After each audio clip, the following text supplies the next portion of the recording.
Assalamu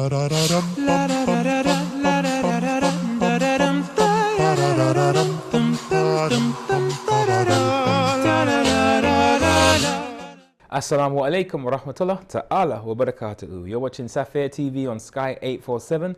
This is It Takes Two, and I'm Bilal Ali Hugh, joined by my co-host Ruby. So, assalamu alaikum, Ruby. Alaikum salam. How are you? Alhamdulillah, I'm well, and looking forward to today. Mashallah. And this week, our guest is Sheikh Abu Jafar. Assalamu alaikum, Sheikh. Alaikum salam, Brother Bilal. It is a pleasure to have you, Sheikh. Thank you very much. Pleasure to have you, and I'm really looking forward to today.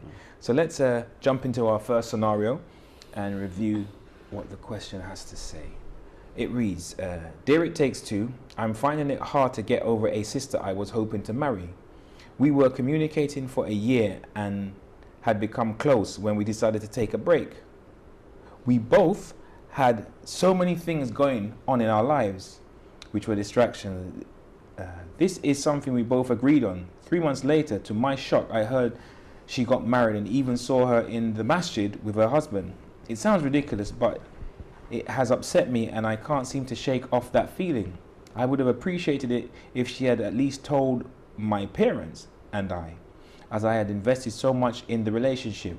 What is worse is that on all levels I can't see what she would see in him. What should I do? I need support and advice. It's unusual to hear this type of not this type of scenario, but oftentimes we hear from brothers from sisters, and it's usually the shoes on the other foot, if I can put it like that. Is it okay if I start off with yourself, Sheikh, just to get some of your initial reflections on things like this? Because I know there'll be some people watching, and the first thing they will find out is this allowed, as a sister did some sort of sin or something of that nature. But I guess that's a starting point, but it goes a bit deeper than that too. Bismillahirrahmanirrahim. I think it can be said that the sister did not maybe fulfill the promise. And Quran, our book, it tells us وَأَوْفُوا بِالْعَهْدِ, you have to fulfill the promise. And in another verse it says إِنَّ السَّمْعَ وَالْبَصَرَ, the ears and the eyes and وَالْفُؤَادِ and the heart, all of them كُلُّ أُولَئِكَ كَانَ عَنْهُ مَسْئُولًا, it will be questioned by Allah if it did not take its own responsibility. So the sister, hence maybe she found another love or another husband who was right for her. She could be honest and just tell the brother that, look, I have found another one, and apologize for what has happened and inform the parents clearly. She should be honest, because marriage is a contract between the two individuals. Yeah. If one doesn't want anymore, she is willing or he is willing to call it off, because it's a contract. It's not like a hook that you must stay there. She wasn't shackled. Yeah. Bound It's not a shackle. shackled, Bondage. yeah, It's not a bondage. So, and brothers should also know that many people in this life, they have invested a lot and they didn't get nothing. This is all about life. And in Quranic idea, Allah, He summarized the meaning of life in one verse. He said, Kayla tafrahu ala ma atakum, so that you should not be joyful for what Allah have given you. Wala ta'asu ala ma fatakum, and you should not be sad for what has come out of your hands. So if the whole scenario will be taken before Allah, or we should keep Allah in all of these scenarios, it will be very easy. So the brother cannot be sad anymore. Because this is world. You can invest and you will get nothing. You can invest and then get. So it should be looked in that sense, I think. The brother, thanks for that, Sheikh. The brother seems emotionally moved. He had invested, and I'm not sure if I'm no Arif, I'm no mystic, but not nafs, but his ego seems to be a little bruised by the sounds of it, which is not inhuman. Definitely. It's totally human and understandable. Definitely, but I'm just wondering if the shoe had been on the other foot, if he had met somebody, because they weren't married, they were talking, and they both decided to have a break for whatever reason. Yeah. So they weren't married, so really there wasn't anything that they had to fulfill, really. But I'm wondering if the shoe was on the other foot, would we be saying that it was his right? There was nothing that really took place. You know, they hadn't even announced it, etc. But I think, if I can put myself in the sister's shoes, they've taken a break. Maybe she genuinely didn't agree to it. Maybe she felt that maybe the brother had raised it, so she felt obligated to go along with it. And she may have possibly felt, well, I'm not going to waste my time anymore. I've waited 1 year and nothing's come out of it. So maybe she felt that I really want to get married. So instead of waiting around and maybe coming back together, let me put my efforts in finding somebody who's ready to commit here and now. And maybe she didn't feel, maybe her ego or, you know, her nas was a little bit bruised when this was raised, and she just went along and said, oh, okay, you know, at the end of the day, if someone brings something up and you don't feel a certain way, what are you going to do? Saying, you know, no. And yeah, it's a bit of a vulnerable position for her, even if she had not wanted the break, to have to adhere to it. So I'm thinking the brother mentioned families. Maybe we could put it to the sheikh. Do the families have any responsibilities with each other to inform each other? Because they weren't even married. They were just clearly not married, but they were in talking. negotiations. It sounds as if it was serious negotiations, but only negotiations, not marriage. Basically, according to Islam, there is no responsibility between the families, because they were talking to each other, and but we don't know the brother came from which culture, because there are some cultures when you start, you know, talking about engagement, the relatives and families are involved. Unlike in the Western world, you know, the families are not involved.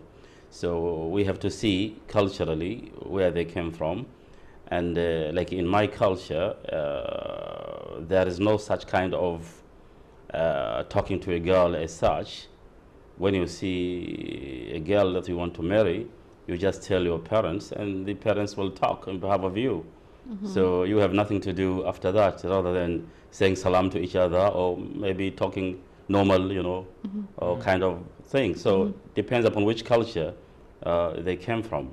This is very important. And if they are from the West, then there is no obligation. And as sister was saying here, maybe the sister saw that the brother was not serious, and she had wanted to get married, you know, quicker. So what it sounds like, she's not married to this brother. She's not beholden onto him in that respect. She has every right, just as he had every right. If he met somebody of his dreams and he felt like this is the person I want to marry, fine. That's up to that point. I'm following her actions, but I just don't get the fact that because they were on a break. I'm just thinking like a clerk, a common courtesy. It would be nice. It would be good practice. It would be pleasant to even just say, you know, I know we were speaking and stuff like that, but the situation that I'm in right now, I'm going in another direction. So just out of politeness, I'm just letting you know if you hear anything or you see, you know, don't feel any way, well, you know, about it. She may have felt confused because he said 3 months later, I think she got married. Yeah. So maybe she got confused as to where are my boundaries here, because I'm intending to get married. Is it even appropriate for me to go back and speak to someone who's technically my ex, or however you want to put it? Should I just be focused on this? And it will become public knowledge. I mean, she may have thought, is it, you know, even a good idea to revisit the past? Because he said they both agreed to split up.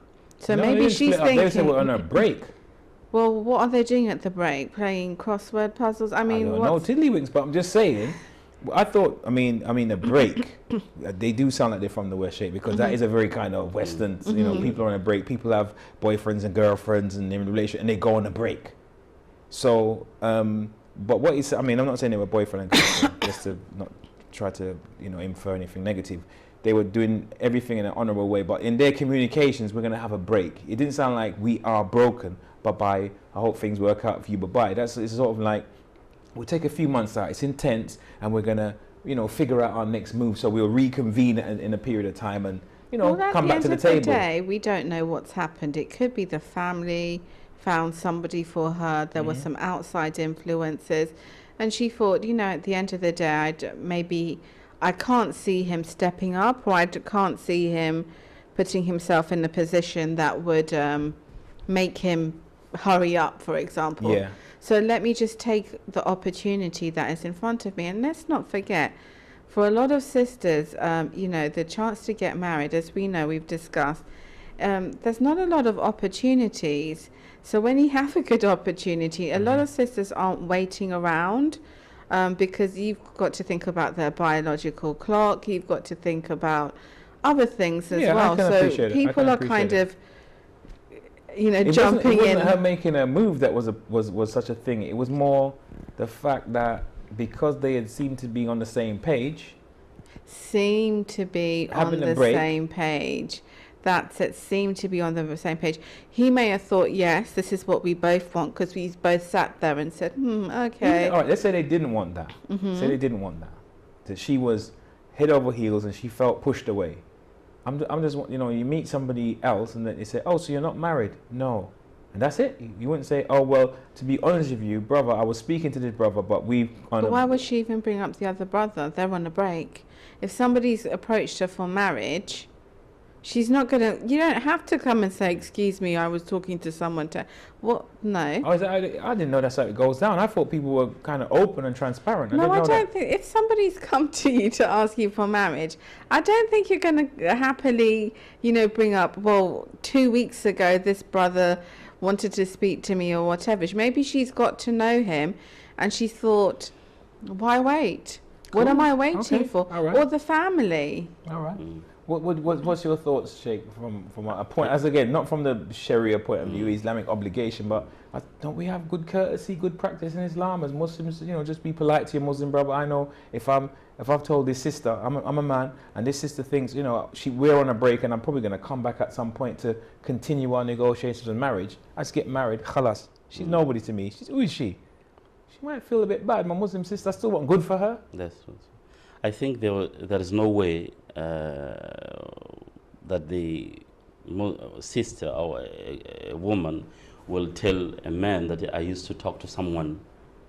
There is no way. If you know, majority of the women do not prefer to say that because they think if they say that I used to talk to this person, you will feel awkward. You will feel hard to be someone who is not, you know, good person. Right. So, as my grandmother used to say that it takes years and years for a man to understand a woman, but it takes only a second for a woman to understand a man, which is very difficult to understand. Yeah, I think you notice our nature, how it is. A man will look at the woman several times, but a woman will look at you only once and then think about you and know about you. I think this is how they are. So this sister, to be honest, I think she did understand well. She did know about that brother. Because she read the signs. You know, he knew about him very well, being together. So they broke. It means that the relation was not good because after the knowledge, thorough knowledge of him, you know, she decided to keep away. When she decided to keep away, then she found the person that she was looking for. Then she felt shy maybe to go and tell the other guy that, look, I found another. This is very difficult for a woman too, to go and tell, I apologize, I found, you know, it's very difficult. So we have to look at it ethically, we have to look culturally, we have to look the nature of a woman is like that. Wow. So I think in that way we can... This is set an interesting precedent. We're just presuming. But I think, you know, the last sentence or paragraph really stuck out in my head, in that he's saying almost like the sister was desperate or trying to get back at him or make a political statement that she's married somebody who... he's not good for her, not even good enough for her or below her. Well, it doesn't compare to him almost, you know, it doesn't compare to him. You know, physically, spiritually, mentally, and why would she do that? Like, you know, was she that desperate almost? And what he needs to do is recognize that she's made a choice. And Islamically, you're allowed to make a choice. She's made a choice for whatever reason. And as much as it's uncomfortable and unpleasant, he's got to swallow his pride, because it sounds like they go to the same community, the same masjid and stuff. And now she is married, so it's a little bit awkward initially. For who? For the brother, I think. Why? Probably for both of them. Probably for her, because she might know that, you yeah. know, she knows the kind of conversations they've had, and the feelings, or she's going to be aware. But at the end of the day, she's a married woman, and you know, my advice to the brother will be: you need to drop it. You need to let it go. Let it go. You need to put it in that basket, put a red balloon on it, and just see it float away. In that sense of marriage and her being a good woman or not a good woman, she doesn't exist no more on that plane, because she's a married woman, and Allah has something in store for you, and you pray that it's something better and put you in the better position. You don't know if she'd even be a good wife. So to become fixated, she might not be, well, she could be a good person, but not the good person for you. And you don't know how she arrived at that decision to get married. Maybe she did what she thought she had to do with other influences. We don't know. Yeah. But the point is, you've got to deal with what you have in front of you, as you said, and move on from it, because she's no longer your responsibility. And in an ideal world, you know, people would be more, we would be more considerate as human beings about each other's feelings. But one, the world is not ideal, and two, there are some issues, like things of the heart, where there's never going to be anything good enough, because it will cause hurt. So if she'd come back to him and said, I actually met somebody and that wouldn't have been good enough. If it was, I just don't want to get married, I think she's met somebody. So there's, as long as he was keen, it's always going to be a difficult pill to swallow. Exactly. And what would he have preferred? I really like you, but somebody else has come along and I'm going to marry them. The point is, she's not with him. And especially if she came to tell you that she didn't want to marry, but it started out with, you're a really nice guy. That is just something, you know. Okay, so we'll say you were all for then. That's yeah, but you know, a brother will probably feel patronized. A man in general is going to feel, you know, patronized, and you know, ultimately he's got. I think the brother has to move on. He has to let it, put it down to experience. They call that one like knowledge. You know, let's put it down to, it's a learning. It's a life experience. Life is a classroom, or that was a little exam there, and you just have to move beyond that. You know. SubhanAllah. Inshallah, we wish them all well. Inshallah, it works out, and he will find his wife and probably go to the same center. All right, we get it. Okay. So they can have a standoff. no, they just see each other and they say, "Assalamu alaikum, sister, brother, nice seeing you," and keep it moving. I think there is a time that they may meet, maybe one day, and the sister will maybe try to say something good to him, and you know. But ultimately, she's moved on, so he needs to move on. Is it okay if I go to the second letter? Let's go ahead. Okay, alhamdulillah. So the second letter reads, Dear ItTakes2, not sure what to do.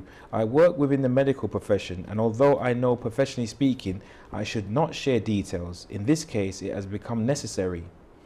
There is a good brother in the community who is serious about his religion, and I know the sister he is engaged to marry. She is being treated for something very serious that came about due to her lifestyle choice. Part of me wants to tell the brother, but I am bound by my professional integrity and confidentiality. When I saw the sister, I asked to be transferred to another case, as it would have been uncomfortable for us both. What do I do in this situation? Anonymous sister from London. I mean, the first thing that comes to mind for me is professional integrity. It's not something that you take lightly. But I'm going to pass it to you, Ruby, for your first comments, because this one has got me baffled as to why the sister would feel it necessary that I tell him. I think it's to do with what the sister has presented with. Right. Maybe she's having problems wrestling with Muslim woman, whatever she is wrestling with, doesn't marry up. I know somebody you know. This is quite serious. Islamically, do I have an obligation to tell people what I know? So I think she's in shock, really. I think it must be something pretty big for you to say, can I remove myself from the situation? I know professionally, if it's a medical situation, they do advise it, put yourself up. But it seems that her concern is with the brother, because she mentioned lifestyle choice and the implications it may have on him. So it's a tough one. It's hard to venture because we don't know what the implication is.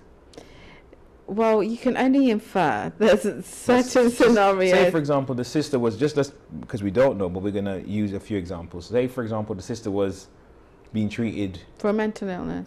Right. In a psychiatric ward, sectioned. We don't know if the brother knows or not. Why would it be necessary for her to? Why would it become necessary for him to know? Well, I think, a lot of times, and the Sheikh can help me with this, Islamically, sometimes we get a bit confused with the messages with if it's something big and it might affect the person and they're getting married, then people maybe should say something. So if anything goes wrong, it's not a surprise and it's not a marriage based on secrecies or deception. So maybe she's got that ruling a bit confused as to whether it's even her place. When they say people, do they mean immediate? Does it mean the immediate family? Does it mean the brother and sister? Or does it mean the outside community? So I think we should get the Sheikh to clarify on that. If we have, if we know something. Like Bilal, I don't know what kind of sickness or any problem like HIV, whatever, or anything. I don't know. But there is a principle. The first principle in Islam is as-satr, is to protect the dignity of somebody else. It says, man satara musliman satarahu Allahu yawm al-qiyamah. Anyone who protects the dignity of another Muslim, Allah will protect his dignity in the day of judgment. So this is a hadith of the Prophet, as well as narrated by our Imams alayhimus salam. So the doctor, when he said he's bound not to reveal according to his profession or whatever, also Islamically that is right. You shouldn't reveal anything to which can maybe compromise the dignity of that person. But we have also a qaida, they call it principle in Islam, which says فَمَنِ اضْطُرَّ غَيْرَ بَاغٍ وَلَا عَادٍ فَلَا إِثْمَ عَلَيْهِ. And this principle is applied in anything. What does that mean in it? Sorry, it says فَمَنِ اضْطُرَّ, anyone who has been, let us say, forced, right, maybe compelled. غَيْرَ بَاغٍ, he is not aggressive, he didn't wish any aggression on that. وَلَا بَاغٍ, and he didn't intend to make any sin or evil. فَلَا إِثْمَ عَلَيْهِ, he has no sin after that, because you are protecting here somebody else. When protection to somebody else's life is involved, then you can reveal that information, because this one is already in trouble.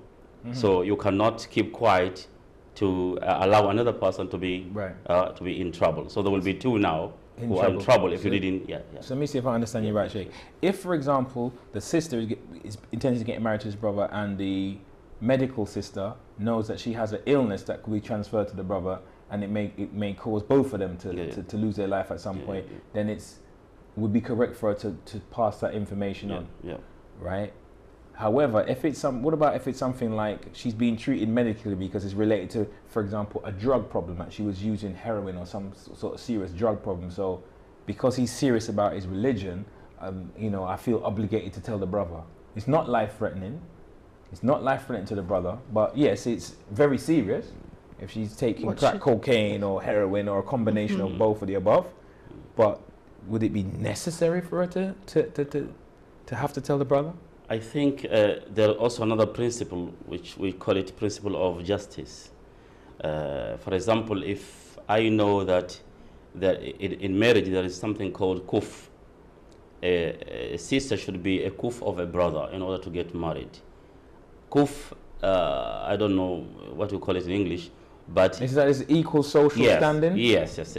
But it depends upon which culture that kuf means. Yeah. In here in England, maybe it doesn't matter much, but in other cultures it matters a lot. So, for example, the question of adalat is very important. For example, Quran says, وَلَا يَجْرِمَنَّكُمْ شَنْآنُ قَوْمٍ عَلَىٰ أَلَّا تَعْدِلُوا اعْدِلُوا هُوَ أَقْرَبُ لِلتَّقْوَى. Do justice, it is closer to the righteousness. So the justice in marriage is very important. So if you know that you are not going to do justice, not to reveal that information to that. You are not going to do justice with that marriage, particular marriage, because you are there. A Muslim is anywhere he's supposed to stand for justice. So if you are there and you know that this person will endanger the children who will be born between them, will endanger even the marriage, the home, whatever, and you didn't stand for your obligation, then that is wrong also. What does that mean? That she should still tell if it's something of that nature? Yeah. Wow, subhanallah.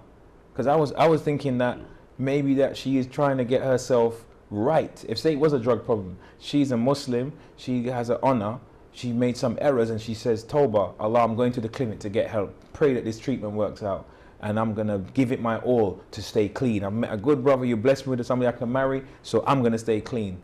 And then this sister comes now and says, Assalamu alaikum, you know you're intended. She's a crackhead. Where do we go from there? What say you, Ruby? I'm glad I'm not in that situation. It's tricky. SubhanAllah. It's What tricky. say you? The stand that I would take is that your oath that you took medically and your integrity stands, whether it's your neighbor, whoever. You are there to provide a service. You're in a treatment role. I wouldn't say anything because it's not your place to on so many levels. Now, I personally wouldn't. I would let the two people find out for themselves. I don't know if that's Islamically correct, but from a legal standpoint, there's no way I would be sharing anybody's information. We really don't know. I agree with sister that from legal point of view, you shouldn't say anything.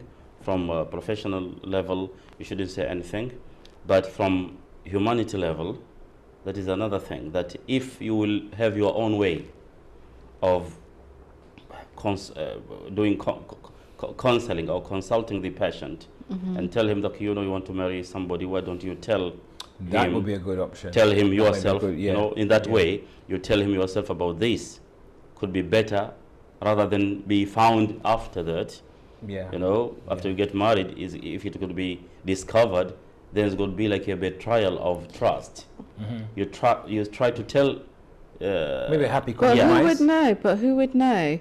Because I'm sure the sister in the hospital wouldn't be saying to her husband that I saw this person in the hospital, because he would want to know, one, what were you doing there in the first place, and two, I don't think they would both reveal that. And I think for the sake of them both, maybe what I would do, if I knew the brother very well, I would encourage people around him to maybe take a little bit more time, no rush to get married, get to know each other a little bit more, find out whatever they need to, and that would be my way of saying my contribution. I think that would clear my conscience, instead of, oh, they're getting married next week, well, maybe they should wait a little bit, maybe there's some things that may want to be discussed. Put the brakes on. Just gently, just to do a bit more investigating, not just you found someone, let's go, and maybe there are a few questions I would ask, subtle hints, not the person's ill or they came in the hospital, but I would lead it that way, but I wouldn't tell. I found that in Africa mostly now is common. If you want to get married, you have to present with a certificate of HIV, negative. If you are positive, then definitely they will not get, No, that's a good thing, but it's just that this is such a complicated scenario. It could be many other things apart from that, which makes it quite complicated. But it's been very interesting today. A very, very tricky scenario, and I really appreciate some of the advice that you had to give, Sheikh, and your insights from the Islamic text. And Sister Ruby, thank you for your insights also. And thank you all for staying with us for the duration of It Takes Two, and we hope to see you next week. Assalamu alaikum wa rahmatullahi ta'ala wa barakatuhu.